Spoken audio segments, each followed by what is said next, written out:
اعوذ باللہ من الشیطان الرجیم بسم اللہ الرحمن الرحیم۔ سورہ نور کی چند آیت پڑھ رہا ہوں، آیت نمبر 19، آیت نمبر 20، آیت نمبر 21۔ ان الذين يحبون ان تشيع الفاحشة في الذين آمنوا لهم عذاب أليم في الدنيا والآخرة۔ بے شک جو لوگ یہ چاہتے ہیں کہ مسلمانوں میں بے حیائی کا چرچا ہو، ان کے لیے دنیا اور آخرت میں دردناک سزا ہے۔ واللہ یعلم وانتم لا تعلمون، اور اللہ جانتا ہے اور تم نہیں جانتے۔ ولولا فضل اللہ علیکم ورحمتہ وان اللہ رؤوف الرحیم، اور اگر تم پر اللہ کا فضل اور اس کی رحمت نہ ہوتی، اور یہ کہ اللہ تعالیٰ نرمی کرنے والا اور رحمت کرنے والا ہے۔ یا ایہا الذین آمنوا لا تتبعوا خطوات الشیطان، اے ایمان والو تم شیطان کے قدموں پر نہ چلو۔ ومن یتبع خطوات الشیطان فإنہ یأمر بالفحشاء والمنکر، اور جو شخص شیطان کے قدموں پر چلے گا تو وہ اس کو بے حیائی اور بدی ہی کے کام کرنے کو کہے گا، گناہ کی طرف ہی لے جائے گا اس کو۔ وَلَوْلَا فَضْلُ اللَّهِ عَلَيْكُمْ وَرَحْمَتُهُ مَا زَكَىٰ مِنْكُمْ مِنْ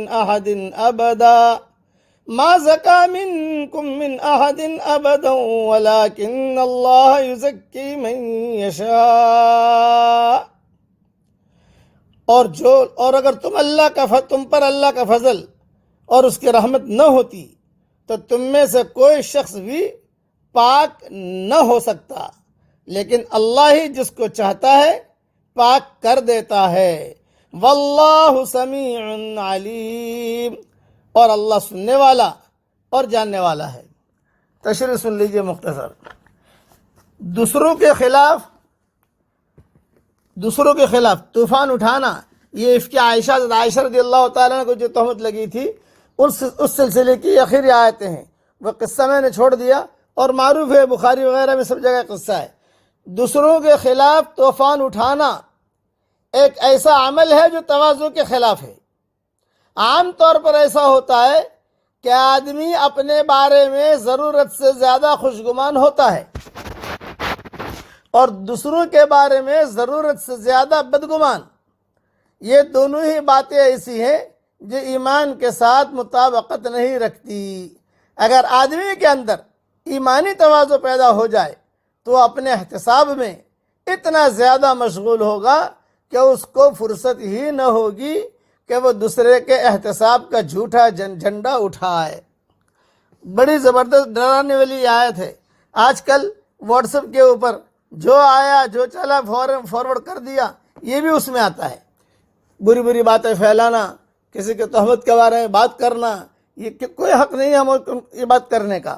فاحشہ کے معنی بے حیائی کے ہیں، اور قرآن نے بدکاری کو بھی فاحشہ قرار دیا ہے۔ سورہ بنی اسرائیل میں دیکھیے، اور یہاں بدکاری کی ایک جھوٹی خبر کی اشاعت کو بھی اللہ تعالیٰ نے بے حیائی سے تعبیر کیا ہے، اور اسے دنیا اور آخرت میں عذاب علیم کا باعث قرار دیا ہے، جس سے بے حیائی کے بارے میں اسلام کے مزاج کا اور اللہ تعالیٰ کی منشا کا اندازہ ہوتا ہے۔